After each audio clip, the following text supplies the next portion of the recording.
வணக்கம். என் பெயர் டேனியல். நான் பேசப்போகும் தலைப்பு என்னவென்றால், பாரதியார் கண்ட புதுமை பெண்கள். ஆண் கல்வி கற்றால் அது குடும்பத்திற்கு மட்டும்தான் பயன் தரும். ஆனால் பெண் கல்வி கற்றால் அது குடும்பமும் நாட்டிற்கும் பயன் தரும். பாரதிக்கு பல கனவுகள் இருந்தும் அவற்றில் ஒன்று புதுமை பெண் பற்றிய கனவு. பாரதிக்கு பெண்கள் அடிமைப்பட்டு அடக்கி ஒடுக்கப்பட்டு அவர் தம் திறமையில் மூடி மங்கி போக வீட்டுக்குள் அடைக்கப்பட்டு கிடப்பதில் உடன்பாடு இல்லை. வீரமும் எழுச்சியும் கொண்டு தடைகளை தகர்த்தெறிந்து தமது திறமையை அறிவையும் பல இந்த உலகம் போற்றி பாரிச்சாற்றும் மாதரை பற்றி பாரதி கனவு கண்டார். பாரதி கண்ட புதுமை பெண் அச்சமற்றவள், திறமைகள் மிக்கவள், மூட நம்பிக்கை மூழ்கி போகாமல் முனைப்பாட்டின் செயல்பாட்டு வாழ்வில் பல சாதனைகள் நிகழ்த்தவள்.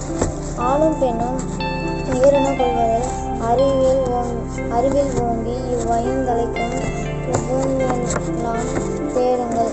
பொண்ணுங்களில் தேர்ந்து நிற்பது தாய் சிவசக்தியும் நானும் மற்றும் நாய் காட்டுவோம்.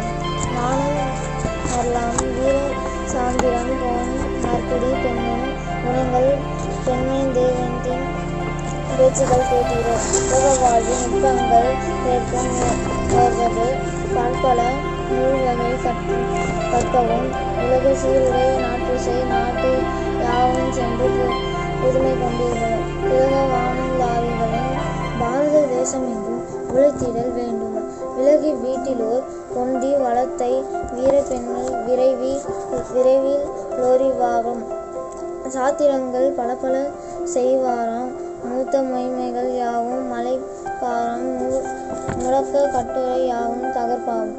மேலே சொல்லி இருப்பது பாரதி தான் கண்ட புதுமை பெண் குறித்து கற்பனைகள். ஓரளவு பெண்கள் இவ்வளவு வெற்றி கண்டாலும் இருக்கின்றன. பாரதி வாழ்ந்த காலத்தில் பெண்கள் படிப்பு என்பது மறுக்கப்பட்டு இருந்தது. பல காரணங்கள். ஆந்தியர் படையெடுப்பு முக்கியம். அதனோடு இல்லாமல் மதம் மற்றும் செயற்பாட்டு ஒரு காரணம். பெண்களை வீட்டை விட்டு வெளியே அனுப்பாமல் இருந்ததற்கு மேற்சொன்ன காரணங்கள் தான் முக்கியம். அதற்கு முன்னால் சுமார் 18ஆம் நூற்றாண்டு வரை பெண்கள் படித்து கொண்டுதான் இருந்தனர். பல அரசு மகளிர் எல்லாம் கலையிலும் கற்று தேர்ந்து மிகவும் சாமர்த்தியசாலியாகவும் அரசை நிர்வகிக்கும் சக்தி உள்ளவர்களாகவும் இருந்தனர்.